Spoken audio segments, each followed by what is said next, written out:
Hello friends, hope you all are fine. Today we are going to study our chapter number 10 of class 12th geography, book number 2, and the name of chapter is transportation and communication. Basically इस chapter के अंदर हम ये पढ़ेंगे कि एक देश की व्यवस्था के लिए या एक देश की जो चलाने के लिए ट्रांसपोर्ट और कम्युनिकेशन का क्या रोल रहता है, कम्युनिकेशन किन जरियों से किया जाता है, ट्रांसपोर्ट के कौन से जरिए होते हैं, वो हम इस चैप्टर के अंदर कवर अप करेंगे. So let us start. The use of transport depend upon our needs to move goods from place of their availability to the place of their use. Transport का उपयोग हम किस लिए करते हैं? सामान को एक जगह से दूसरी जगह पहुंचाने के लिए, या खुद अगर लोगों को जाना हो एक जगह से दूसरी जगह तब भी हम ट्रांसपोर्ट यूज करते हैं. Communication means we exchange our views, ideas and messages from one place to another. कहने का मतलब कम्युनिकेशन क्या है? जिसके जरिए हम लोगों से इंटरेक्ट करते हैं, एक व्यक्ति दूसरे व्यक्ति से इंटरेक्ट करता है, विचारों का आदान प्रदान करते हैं, कम्युनिकेशन बोलते हैं. अब कम्युनिकेशन के कई सारे जरिए हैं, वो हम आगे देखेंगे. Human being use various method to move goods, commodities, ideas from one place to another. वस्तुतः जो इंसान होता है वो बहुत सारी चीजों का उपयोग करता है सामान को इधर से उधर ले जाने में, अपने आइडियाज को इधर से उधर भेजने में, ठीक है ना. तो ट्रांसपोर्टेशन के मीन्स 3 है: एयर, वाटर, लैंड. एयर के अंदर आ जाता है नेशनल एयरवेज और इंटरनेशनल. जब हम दूसरे देशों से व्यापार करें तो इंटरनेशनल हो जाएगा और national with in the country. Water के अंदर हमारा इनलैंड, अपने देश के अंदर नदियों से जो जहाजों के जरिए सामान जाता है, और सीवेज जो दूसरे देशों में. और लैंड में कौन कौन आ जाएगा? रोड, पाइपलाइन और रेलवेज. ये सब ट्रांसपोर्ट के जरिए हैं हमारे, जिनसे हम अपने माल को इधर से उधर क्या करते हैं? ट्रांसपोर्ट करते हैं. So first we will read air transportation. Air transportation is the fastest mode of transportation. Air transport सबसे फास्टेस्ट है. क्यों? क्योंकि कोई ट्रैफिक नहीं या उस तरह का कोई झंझट नहीं होता ना, तो इस या रोड नहीं टूटे हुए हैं तो आसानी से, हालांकि एयर ट्रैफिक होता है पर इतना नहीं होता, ठीक है ना.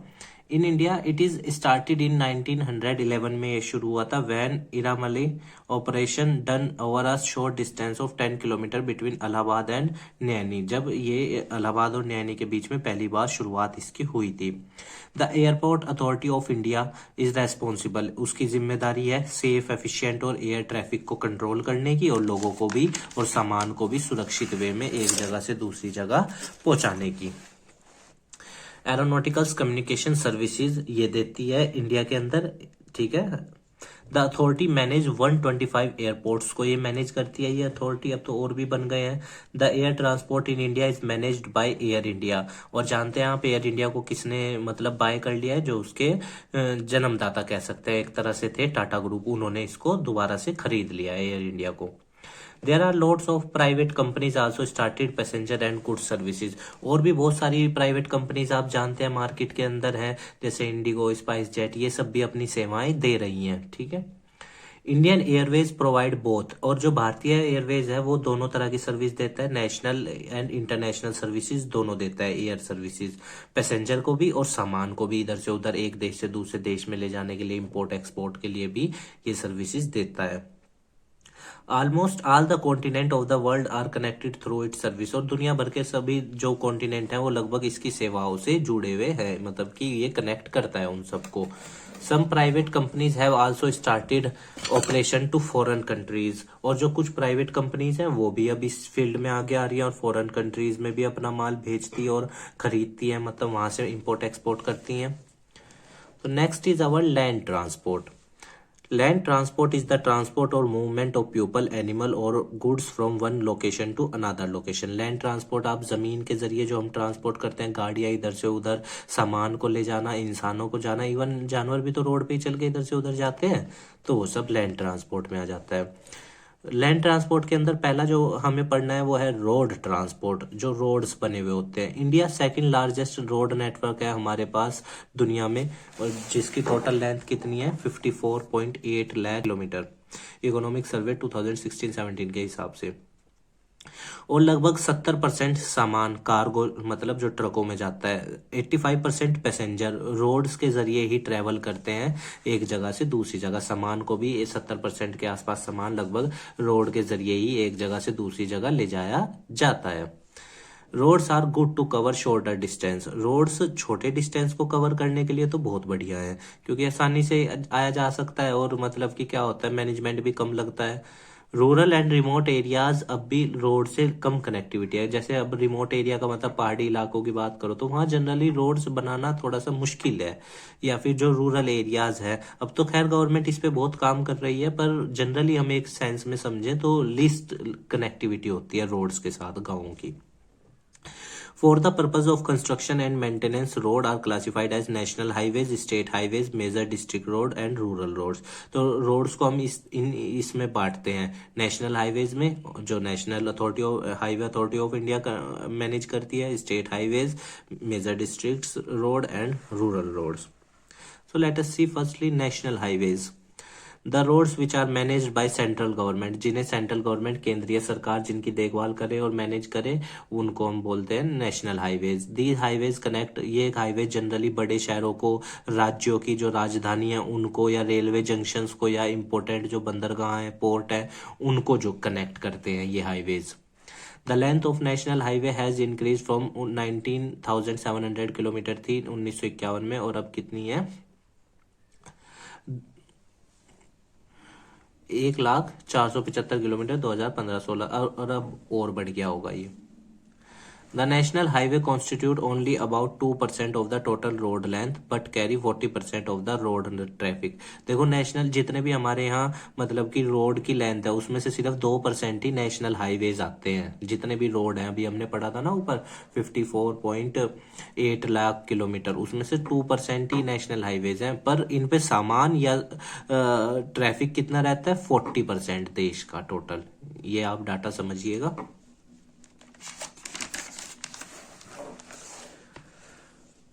The national highway authority of India was operationalised in 1995 में इसकी शुरुआत हुई। जो national highway authority of India है ये बनी 1995 में। It is entrusted with the responsibility of development, maintenance and operation of national highways को डेवलपमेंट, मेंटेन करना, उनको देख रेख करना जिम्मेदारी इसकी है। NHAI has taken up some major projects like, कुछ मेजर प्रोजेक्ट भी इसने शुरुआत करे, जैसे गोल्डन क्वाड्रिलेटरल जो दिल्ली, मुंबई, चेन्नई, कोलकाता कंपटीशन में पूछता है, तो ये याद रखना, इन 4 बड़े मतलब शहरों को जोड़ता है, ठीक है। It comprise construction of 5,846 kilometre long 4 और 6 लेन हाईवे जो कनेक्ट करता है इन मेट्रो सिटीज को। North south and east west corridor, ठीक है। North south corridor connect Srinagar से जम्मू कश्मीर को, किसको कनेक्ट करता है, कन्याकुमारी को तमिलनाडु में, 4,076 किलोमीटर का है, ठीक है। और ईस्ट वेस्ट कॉरिडोर किसको करता है, सिलचर से पोरबंदर जो 3,640 किलोमीटर का। Very important, please remember this thing, very important. State highways, these constructed and maintain by state government के द्वारा इनकी मेंटेनेंस की जाती है। They join the state Capitals, राज्य की कैपिटल को ये ज्वाइन करते हैं, मतलब कि जोड़ते हैं, डिस्ट्रिक्ट को जोड़ते हैं, जिलों को जोड़ते हैं, राज्य के एक दूसरे से, और इम्पोर्टेंट कस्बों को जोड़ते हैं आपस में। These roads are connected to the national highways, और ये रोड्स किससे जुड़े हुए होते हैं, नेशनल हाईवेज से भी ये रोड्स कनेक्ट होते हैं। These constitute 4% of the total road length in the country, जितने भी देश के अंदर रोड है उसका 4% यहाँ से आता है और 2% नेशनल हाईवे से आता है। डिस्ट्रिक्ट रोड, जो जिलों के अंदर रोड होते हैं, जो जिले होते हैं, these roads are connecting link between district headquarter और and the other important nodes in the district. जो भी इंपॉर्टेंट ऑफिसेज हैं डिस्ट्रिक्ट के अंदर या हेडक्वार्टर्स है गवर्नमेंट के, या जो और इम्पोर्टेंट चीजें हैं उन सबको ये आपस में जोड़ते हैं डिस्ट्रिक्ट रोड। और ये 14% है, ये भी आप याद रखना। तो 4% हमारे स्टेट हाईवेज हो गए, 2% नेशनल हाईवे और 14% डिस्ट्रिक्ट रोड्स हो गए। रूरल रोड जो गांवों के अंदर होते हैं, और आप जानते हैं गांव हमारे यहाँ मेजोरिटी में गांव ही है। These roads are important for providing link in the rural areas, को ये कनेक्ट करके रखते हैं। रूरल रोड्स जो गांव तक जाते हैं, गांव को जोड़ते हैं एक दूसरे से, या शहरों से जोड़ते हैं गांव को। About 80% of the total road length in India are categorized as rural road. तो लगभग 80% के आसपास रोड्स को हम क्या मान के चलते हैं कि ये रूरल रोड्स है। Other roads, other roads include border road, जो बॉर्डर के मतलब साथ साथ बनाए जाते हैं, या इंटरनेशनल जो हाईवेज होते हैं जो दो देशों को जोड़ते हैं। The border road organization BRO was established in May 1960 में बनाई गई थी for accelerating economic development and strengthening defence preparedness by the improving road along boundaries. जो देश की बाउंड्रीज हैं उसके चारों तरफ विकास किया जा सके और मतलब कि अपने देश की सुरक्षा की जा सके, इसलिए बॉर्डर रोड ऑर्गेनाइजेशन बनाई गई थी 1960 में। Apart from the construction and maintenance, construction और मेंटेनेंस के साथ साथ of roads in strategically sensitive areas, BRO also undertakes snow clearance, और बर्फ को भी मतलब क्लियर करना, जो हाई एल्टीट्यूड पे बर्फ पड़ती है रोड पे उनको भी क्लियर करना लगभग इसी की जिम्मेदारी होती है। Rail transport, this is very important. Rail transport, India has the second largest railway network in Asia में हमारे पास दूसरा नंबर पे आते हैं हम, और दुनिया में हम चौथे नंबर पे आते हैं, USA, रशिया और चाइना के बाद। It facilitate the movement of both. अब रेलवे में हमारे यहाँ आप जानते हैं सामान भी जाता है इधर से उधर और लोग भी जाते हैं, मालगाड़ी भी है और पैसेंजर गाड़ी भी है। India railway was started in 1853 Bombay to Thane, आप जानते हैं 34 किलोमीटर की थी ये rail line. The first electric train in India was Deccan Queen, और पहली इलेक्ट्रिक ट्रेन हमारे यहाँ डेक्कन क्वीन थी जो 1929 में चली थी बॉम्बे से Pune. Please remember this thing, these are very important. The length of Indian railway network was 66,030 kilometre थी 31 मार्च 2015 को। अब तो और बढ़ गई है। टोटल रेलवे जोन हमारे यहाँ 18 है। यूपी का रेलवे नेटवर्क सबसे बड़ा है उत्तर प्रदेश का, और it is divided into 3 type on the basis of the width of the track, और ये 3 तरह के ट्रैक्स में क्या मतलब बटा है चौड़ाई के हिसाब से ट्रैक्स की। Broad gauge, the distance between rails in broad gauge is 1.676 metre होती है, द मतलब उसकी चौड़ाई। The total length was 60,510 kilometre है इन मार्च 2016 के हिसाब से। Metre gauge, the distance between rails is 1 metre, it total length was 3,880 kilometre 2016 के हिसाब से। नैरो गेज क्या होती है? The distance between the rail in the case of 0.762 metre, ये छोटी होती हैं, और 0.610 metres. The total length was 2,297 kilometre in March 2016। It is generally confined, और ये basic in the hilly areas में जनरली आपको ये दिख जाता है। Water transport, waterways are the important mode of transportation for both, passenger के लिए भी और कार्गो के लिए भी, क्योंकि आप जानते हैं जो दूसरे देश में लगभग हम भेजते हैं सामान, हैवी सामान, वो जहाज के जरिए ही जाता है, ठीक है। और पैसेंजर्स भी शिप में आप जानते हैं इधर से उधर जाते हैं, बोट्स में इधर से उधर जाते हैं, तो वाटरवे भी एक इम्पोर्टेंट वे ऑफ ट्रांसपोर्टेशन है। It is the cheapest means of transport and is most suitable for carrying heavy and bulky material, और ये सस्ता भी पड़ता है और हैवी और बल्की मटेरियल ये कैरी भी करता है, मतलब जो भारी सामान होते हैं। The water transport is of 2 type, inland जो देश के अंदर ही होता है, और ओशियनिक क्या होता है जो समुद्र के रास्ते हम दूसरे देश में जाते हैं। आपने 9th क्लास की ज्योग्राफी की बुक में भी देखा होगा, मैप बना हुआ था ब्लू कलर का, उसमें बहुत सारे रास्ते निकलते थे सी रूट के, तो वो oceanic waters way. Inland waterway, it was the important mode of transportation before the railway, ठीक है। रेलवे के इंट्रोड्यूस होने से पहले इनलैंड वाटरवे ही था जो देश के अंदर सामान को इधर से उधर बड़ी मात्रा में ले जाता था। India has 14,500 kilometre of navigable waterways which is 1% of the countries transportation, और हमारे पास 14,500 किलोमीटर का वाटरवेज है, मतलब जहाँ पे हमारा माल इधर से उधर जाता है, और ये देश की ट्रांसपोर्टेशन का 1% है। इट कंप्राइज, इसके अंदर क्या क्या आता है? Reverse, canals, backwater, creeks, ETC, ये सब चीजें इसके अंदर आती हैं, जिसमें मतलब हमारा सामान बोट्स के जरिए, जहाज के जरिए इधर से उधर जाता है। At present 5,685 kilometre of major rivers are navigable by mechanised flat bottom vessels के जरिए हम इनको क्या कर सकते हैं? ट्रेवल कर सकते हैं, या इनको इनके में व्यापार कर सकते हैं। For the development and maintenance of regulation of national waterways in the country, inland waterway authority बनाई गई ताकि ये सुचारू रूप से चीजें चलती रहें 1986 के अंदर। The back water cuddle of Kerala has special importance in inland waterways में, इसकी बहुत महत्वता है। इट प्रोवाइड, क्यों? क्योंकि ये चीप ट्रांसपोर्टेशन प्रोवाइड करता है, अट्रैक्टिंग, और टूरिस्ट आते हैं बहुत सारे घूमने, बोटिंग करने यहाँ पे। The famous Nehru Trophy Boat Race Vallamkali is also held in the backwater में ही वो भी होती है केरला के अंदर, आप ये याद रखिएगा। ओशियनिक रूट, जो ओशियंस के रास्ते होते हैं। India has a vast coast line, हमारी समुद्री रेखा बहुत बड़ी है। कोस्ट लाइन वो इलाका होता है जो समुद्र से लगता है। 7,517 किलोमीटर के आसपास की हमारी ओशियनिक कोस्टल एरिया है। 12 मेजर एंड 185 पोर्ट, 12 बड़े बंदरगाह और 185 छोटे बंदरगाह हमारे यहाँ पे हैं, ठीक है, जो इन रूट्स को सपोर्ट करते हैं देश के अंदर, मतलब व्यापार इन जगहों से हम इधर से उधर करते हैं। Approximately 95% of India's foreign trade by volume and 70% by values move through ocean route। 95% जो भी हमारा फॉरेन ट्रेड है वो इसी रास्ते से होता है, ठीक है, और 70% वैल्यूज के हिसाब से, क्योंकि जो ज़्यादा वैल्यूएबल चीज़ें होती है ना वो बेसिकली अगर इम्पोर्ट एक्सपोर्ट करनी हो तो हम उसमें एयर ट्रांसपोर्टेशन का यूज़ करते हैं, क्योंकि आप जानते हैं समुद्र का थोड़ा रिस्की होता है। Oil and gas pipeline, pipelines are the most efficient mode of transportation. Pipeline बहुत बढ़िया चीज़ है लिक्विड चीज़ों को या गैस को इधर से उधर ले जाने में। जैसे आप जानते हैं ग्वादर पोर्ट हम बना रहे थे ईरान और इंडिया के बीच में। Oil India limited, oil under the administrative setup of the ministry of petroleum and natural gas के अंदर ये ऑयल इंडिया लिमिटेड बनाया गया था, ठीक है ना, in exploration, production and transportation of crude oil and natural gas. और आप देखते भी होंगे बड़े शहरों में, बेसिकली छोटे शहरों में तो अभी नहीं, पर बड़े शहरों में आपको दिख जाता होगा पाइपलाइन से ही गैस भी घर के अंदर आ रहा है और पाइपलाइंस के जरिए ही पेट्रोल भी मतलब स्टेशंस पर प्रोवाइड किया जा रहा है, या पानी की भी तो पाइपलाइन होती है।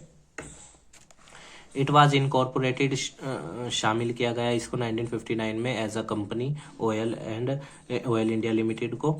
Asia first cross country pipeline covering a distance of 1157 kilometre was constructed by oil from Naharkatiya oil field in Assam to Barauni refinery in Bihar. तो एशिया की पहली मतलब जो पाइपलाइन बनाई गई थी 1157 किलोमीटर की, वो हमारे यहाँ थी, नाहरकटिया असम से लेके बरौनी बिहार तक।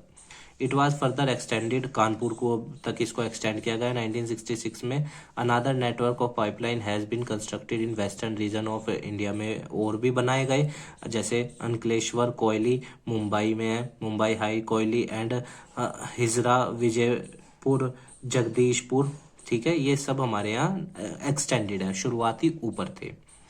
Recently, a 1256 long pipeline connecting सलाया Gujarat with Mathura UP has been constructed, और रिसेंटली हाल फिलहाल में ये बनाई गई थी।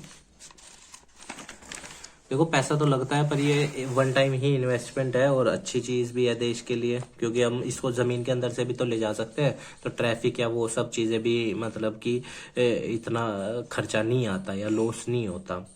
It supplies crude oil from Gujarat to Punjab, और इस पाइपलाइन के जरिए हम गुजरात से पंजाब को क्रूड ऑयल भेजते हैं वाय मथुरा बिल के रास्ते में, मथुरा रास्ते में आता है। Communication network, in earlier time the message were delivered by beating the drum और hollow trees trunk giving indications, पहले इस तरह से दी जाती थी इंडिकेशंस, या स्मोक जला के, फायर जला के कम्युनिकेशन, जैसे मान लो कोई व्यक्ति जंगलों में खो गया तो वो फायर जला के संकेत देता था, ठीक है ना, पर आज तो फोन सब चीजें हैं। Fire with the help of fast runners, और या फिर इनके जरिए हम कम्युनिकेशन करते थे, जैसे वो पहुंचाते थे, मैसेज पहुंचाते थे, उसको भेजा जाता था दूत को, वो घोड़े पे बैठ के लेके जाता था। उर्दू में इसको मकतूब बोलते हैं, मकतूब पहुंचाया गया हॉर्सेस पे बैठ के, कैमल्स के जरिए, डॉग्स के जरिए, बर्ड्स, पिजन में के जरिए, आपने देखा होगा पिजन के पाँव में या गले में वो छोटी सी चिट्ठी बांध के, वो सब कम्युनिकेशन के जरिए थे पुराने समय में। इन्वेंशन हुए फिर पोस्ट ऑफिस के, telegraph, printing, telephone, satellite etc has made the communication much faster and easy. इन्होंने कम्युनिकेशन को तेज भी बनाया और आसान भी बनाया। People use different mode of communication to convey the message. लोग अलग अलग तरीकों का यूज करते हैं कम्युनिकेशन करने के लिए, अपने मैसेज को भेजने के लिए। Communication can be divided into following categories. और जैसे पर्सनल कम्युनिकेशन के अंदर आ जाएगा letter, telephone, telegraph, fax, email, internet, etc. और मास जो बड़े स्केल पे यूज किए जाते हैं, मतलब जनता को संबोधित करने के लिए या बड़े स्केल पे कम्युनिकेशन करने के लिए, वो कौन से हैं? Radio, television, cinema, books, newspaper, seminars, etc. और भी इसमें आ सकते हैं मास कम्युनिकेशन में। Personal communication system. तो अभी मैंने पर्सनल आपको बताया, इसके अंदर among all the personal communication system internet. आज के दौर में हम सभी इंटरनेट का ही लगभग उपयोग कर रहे हैं कम्युनिकेशन करने के लिए। इवन ये वीडियो जो अब यूट्यूब पे आएगी, ये भी तो इंटरनेट की वजह से ही आपसे कम्युनिकेट हो पाएगा, मेरी बात आप तक पहुंच पाएगी। It is widely use in urban areas as well as rural areas में इंटरनेट यूज होता है कम्युनिकेशन करने के लिए, जैसे व्हाट्सएप, फेसबुक, ये सब। We can get knowledge and information by using internet. Internet का उपयोग करके हमें नॉलेज और इन्फॉर्मेशन मिल सकती है। It is increasingly use for e commerce, और व्यापार के लिए भी यूज होता है। ऑनलाइन पेमेंट, हम ऑनलाइन खरीद करते हैं ना, फ्लिपकार्ट, अमेजोन, मीशो, ये सब वेबसाइट्स हैं जो। And carrying out money transactions भी करते हैं, ऑनलाइन पेमेंट भी करते हैं डेबिट कार्ड, क्रेडिट कार्ड से, ठीक है, इंटरनेट के जरिए। It provide the basic facilities of direct communication की भी मदद करता है करने में इंटरनेट हमारी। मास कम्युनिकेशन सिस्टम, अब जब हमें बड़ी जनसंख्या को संबोधित करना हो या कम्युनिकेट करना हो, तो हम इन जरियों का यूज करते हैं। जैसे radio broadcasting started in India in 1923 में शुरू हुई, रेडियो क्लब ऑफ बॉम्बे के द्वारा शुरू की गई थी। After it gained more popularity and changed the socio cultural life of people, और लोगों के जीवन पे इस पे बहुत अच्छा प्रभाव पड़ा। मनोरंजन का भी साधन था मनोरंजन का साधन था। न्यूज लोगों को पता चलती थी, लोग एक दूसरे से कनेक्ट हो सकते थे, और चीप भी था, ठीक है ना। आज आप देखो अपने फोन में ही रेडियो है, तो बहुत आसान है चीजें। गवर्नमेंट टुक अंडर इट्स कंट्रोल इन 1930 में गवर्नमेंट ने इसको अपने कंट्रोल में ले लिया, under the Indian broadcasting system, ठीक है। और इंडियन ब्रॉडकास्टिंग सिस्टम के तहत इसकी स्थापना की गई और शुरुआत की गई। इट वॉज चेंज्ड, और इसका नाम बदला गया 1936 में ऑल इंडिया रेडियो, और 1957 में आकाशवाणी। वेराइटीज ऑफ प्रोग्राम आते हैं, न्यूज़ के, स्पोर्ट्स के, ठीक है ना, और भी अपने एंटरटेनमेंट के प्रोग्राम्स इस पे आते हैं। Television broadcasting has emerged as the most effective audio visual, जिसमें देखा भी जा सकता है और सुना भी जा सकता है इन्फॉर्मेशन को, और एजुकेटिंग बहुत बड़ी जनसंख्या को इसके जरिए नॉलेज दी जा सकती है। TV services were start in 1959 में टीवी सर्विसेज शुरू हुई, और 1976 में TV was separated from all India radio से इसको अलग कर दिया गया, और यूनिक आइडेंटिटी मिली इसको, जिसे हम क्या कहते थे, दूरदर्शन, डीडी दूरदर्शन, ठीक है। अब तो दुनिया भर के चैनल अवेलेबल हैं, टीवी पे भी आप देख सकते हैं, बहुत सारे चैनल्स अवेलेबल हैं, न्यूज़ के भी, स्पोर्ट्स के भी, एंटरटेनमेंट, मूवीज़ के। सैटेलाइट कम्युनिकेशन हम जनरली किससे करते हैं? जैसे आपने देखा होगा आर्मीज के पास होती है सैटेलाइट कम्युनिकेशन, जो रूरल एरियाज में है पुलिस के पास, इस तरह से। Satellites are made of communication also other use of communication में आ जाती हैं, और सैटेलाइट फोन बोलते हैं उनको। और सैटेलाइट क्या होती हैं? जनरली आपने देखा होगा आसमान के अंदर जो हमारी सैटेलाइट्स घूम रही हैं, या उसके जरिए भी तो कम्युनिकेशन होता है। जैसे अब मान लो ये घर पे कोई आपके वो लगा है, टीवी पे डिश टीवी लगा है मान लो, तो अब वो कैसे आपको शो अप कर रहा है? कोई तार तो जा नहीं रही है घर से बाहर, वो कैच कर रहा है रेंज को, या सैटेलाइट कम्युनिकेशन के जरिए। Satellite images can be use for the weather forecast के लिए यूज की जा सकती है, मॉनिटरिंग नेचुरल क्लाइमेटीज को मतलब मॉनिटर करने के लिए, या उनको रोकने के लिए, सर्वेलेंसेज के लिए, बॉर्डर एरियाज पे यूज की जाती है सैटेलाइट, मतलब निगरानी करने के लिए। Satellite system in India can be grouped into two: Indian National Satellite System INSAT and Indian Remote Sensing Satellite System। के अंदर हम इनको सैटेलाइट सिस्टम को ग्रुप अप कर सकते हैं। तो ठीक है स्टूडेंट, उम्मीद है आपको ये चैप्टर समझ में आया होगा। हमारे काम को सपोर्ट करने के लिए वीडियो को लाइक कीजिएगा, अपने दोस्तों के साथ शेयर कीजिएगा और हमारे चैनल को सब्सक्राइब कर दीजिएगा। और देखिए स्टूडेंट, अगर कोई ऐसा पॉइंट आया इस चैप्टर के अंदर जिससे आपकी कोई भावना हर्ट हुई है तो हम आपसे क्षमा मांगते हैं। हमारी कोई ऐसी इंटेंशन नहीं है आपकी भावना को हर्ट करने की, ठीक है। I am also a learner, you are also a learner. चीज़ें बुक्स में दी गई हैं, बस मैं अपने पॉइंट ऑफ व्यू से एक्सप्लेन कर रहा हूँ, तो आप अपने नज़रिए से उनको समझिएगा, या फिर एक मतलब ब्रॉड सेंस में उनको समझिएगा। कल को जब आप बड़े एग्जाम्स की तैयारी करेंगे फिर वहाँ पे आपको बेनिफिट मिलेगा। ठीक है स्टूडेंट्स, धन्यवाद। स्वस्थ रहिए, खूब नाम कमाइए और इस देश को आगे बढ़ाइए। धन्यवाद स्टूडेंट्स।